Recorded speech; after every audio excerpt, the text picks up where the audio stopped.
Dust hangs above a conquered settlement in Hausa land.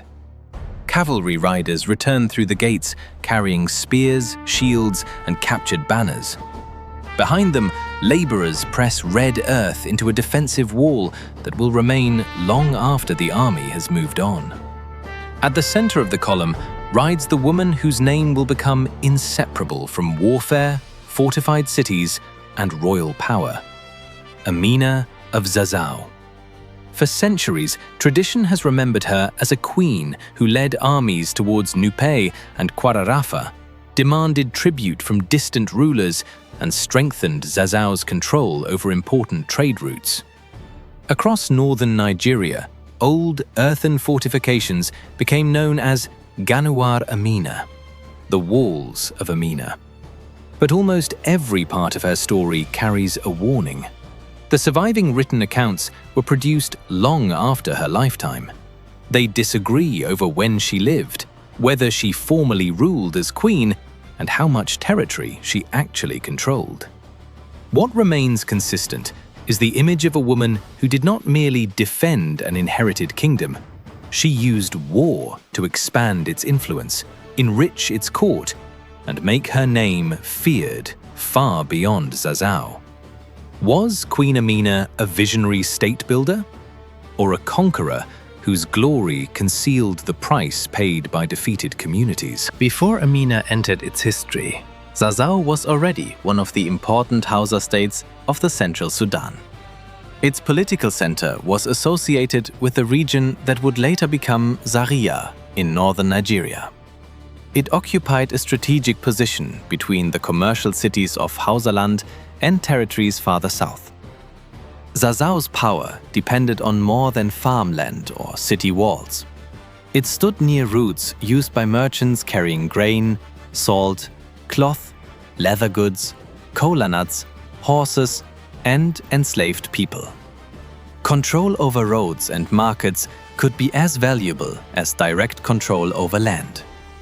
The kingdom possessed rulers, officials, farmers, craftspeople, and organized military forces long before Amina. She did not create Zazzau from nothing, and she did not introduce civilization to an empty landscape. Her historical importance lies in what she is remembered for doing with the state she inherited. Zazzau already possessed commercial potential and military strength. Under Amina, tradition says, those resources were turned outward. She would not merely guard the kingdom's borders. She would test how far those borders could be pushed. Later, Zazzau traditions identify Amina as the daughter of Bakwa Turunku, a ruler associated with the royal house. They describe a girl raised near the center of government, where she observed diplomacy, taxation, court rivalry, and the preparation of armies. Some stories say she received the title Magajia, connecting her to royal succession and senior female authority. Others remember her training with weapons and gaining a reputation among Zazzau's warriors before she exercised supreme power. These accounts were not written by eyewitnesses. They were preserved through oral tradition and recorded generations later. That does not make them worthless, but it demands caution. Oral history can preserve the shape of a remembered life, while changing details to express the values of later generations. The portrait that survives is therefore partly historical and partly symbolic. A royal woman who learned to operate inside a political system dominated by men, without accepting that warfare and command belonged exclusively to them. Amina's rise was exceptional, but female authority was not unimaginable in pre-colonial Africa.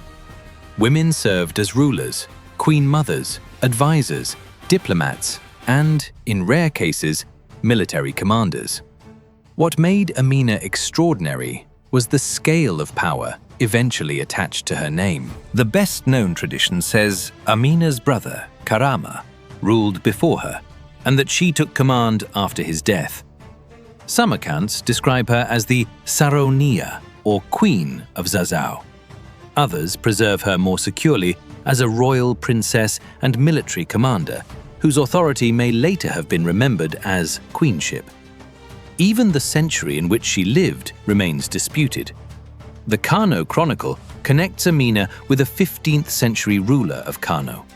Zazzau traditions and later historical reconstructions often place her in the 16th century, while some historians date her rule to the period after 1576. The disagreement is not a minor detail. It reveals the difficulty of reconstructing African history from oral traditions, chronicles compiled much later, and royal lists that do not always agree. Amina should not be trapped inside one confident birth date simply because modern storytelling prefers certainty. Yet across these conflicting traditions, one defining image survives. Amina led armies in a political world dominated by male rulers. A royal title could be inherited. Military loyalty had to be earned, negotiated, or imposed. Before Amina could conquer rival territories, she first had to make Zazzau's warriors accept that their commander was a woman. Popular retellings sometimes give Amina an army of 20,000 infantry and 1,000 cavalry. Those precise figures cannot be treated as reliable military records. What can be said is that Zazzau possessed enough organized force to conduct repeated campaigns beyond its immediate territory. Cavalry formed the prestigious striking arm of many savanna states.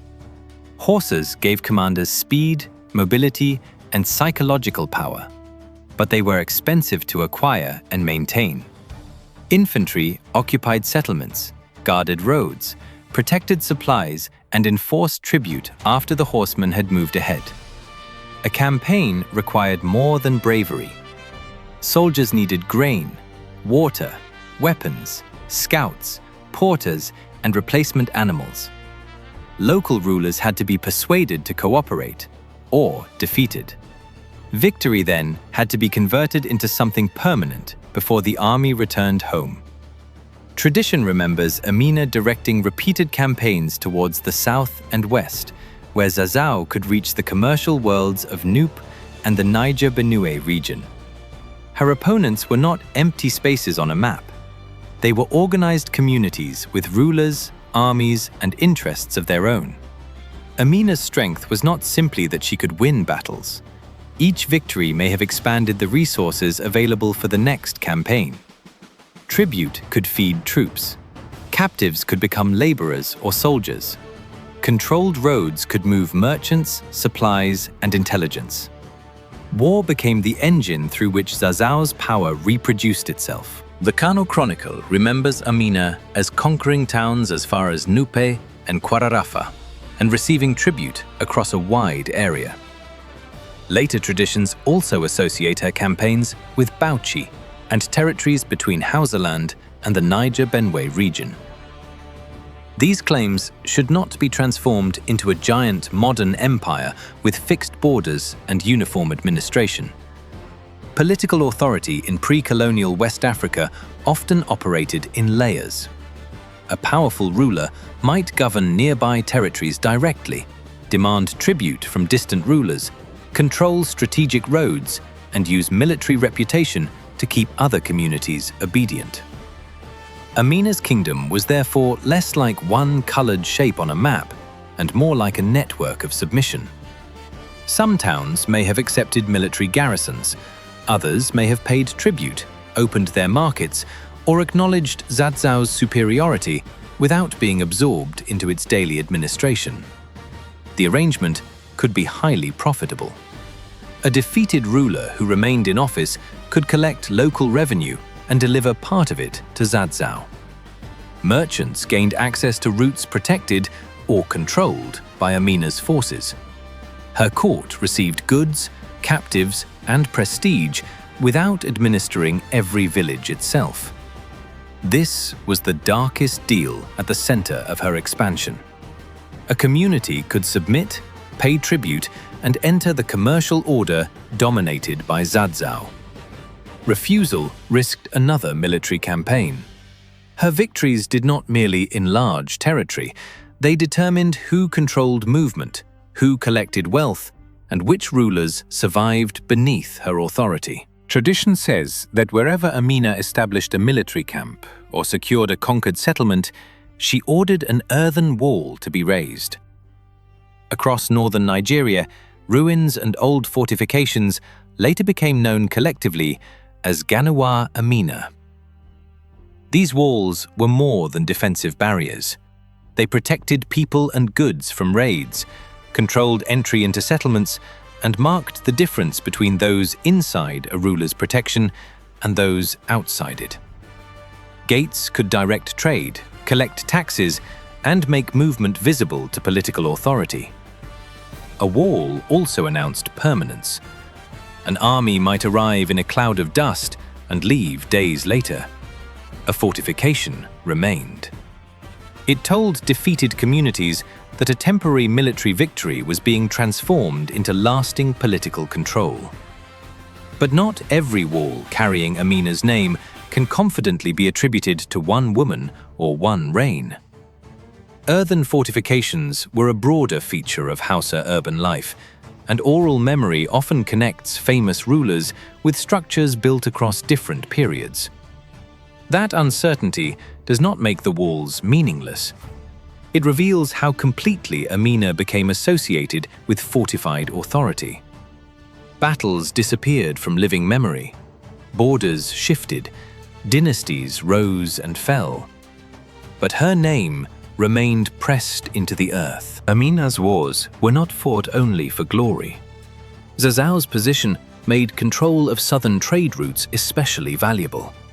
Nupe and neighboring regions connected Hausaland to markets carrying kola nuts, textiles, salt, grain, livestock, and other commodities across West Africa. The chronicle tradition describes tribute from Nupe that included kola nuts and eunuchs. Whether every number preserved in later accounts is exact, the combination is revealing.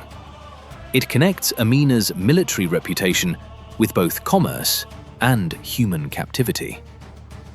Kola was highly valued in the savannah for social, ceremonial, and commercial reasons. Merchants carrying it north could generate taxes and strengthen markets under Zazzau's influence. Horses, leather goods, cloth, and weapons moved through other parts of the network. Information traveled with traders, allowing royal courts to learn about rivals and distant opportunities. But expanding commerce did not mean equal prosperity. Tribute flowed upward. Royal officials, commanders, and merchants stood to benefit first. Captives taken in warfare could be absorbed into households, farms, and armies, or transferred through regional systems of slavery. The same road could carry a merchant traveling under Zazzau's protection and a prisoner taken by Zazzau's army. Amina is praised for increasing wealth and opening routes. But those roads were secured by cavalry, and the wealth they carried was shaped by conquest. Her wars determined who traded freely, who paid for protection, and who became part of the trade. Royal histories usually preserve the names of conquerors, not the people they conquered. For communities that benefited from Zazzau's strength, Amina's campaigns may have brought safer roads, stronger markets, and protection from rival armies. Her victories could create prestige and opportunity for soldiers, traders, and officials within the kingdom. For communities facing her cavalry, the same expansion looked different. Defeat could mean tribute, loss of political independence, confiscated food and livestock, compulsory labor, or the capture of relatives. A wall celebrated inside one settlement might represent subjugation to those required to build it. Amina should not be presented as the only violent ruler in a peaceful age. Warfare, tribute, captivity, and slavery were embedded in the political economies of many regional states. Male conquerors employed similar methods and were often praised for doing so. But historical context should explain violence, not erase its victims. Amina's modern importance partly comes from the fact that she exercised power normally associated with men.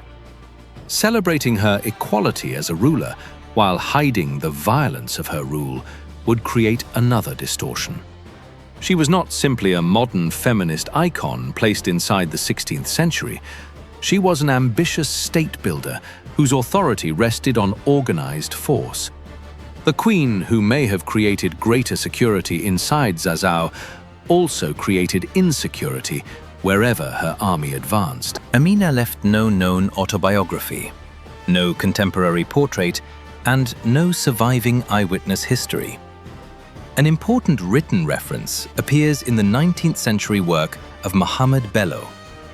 The Kano Chronicle, compiled later from older materials and traditions, also remembers her conquests.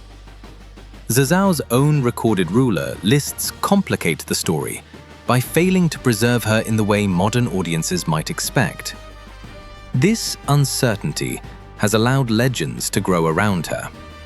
One of the most repeated stories claims that Amina took a lover in every conquered town and had him killed the following morning so no man could boast of intimacy with her.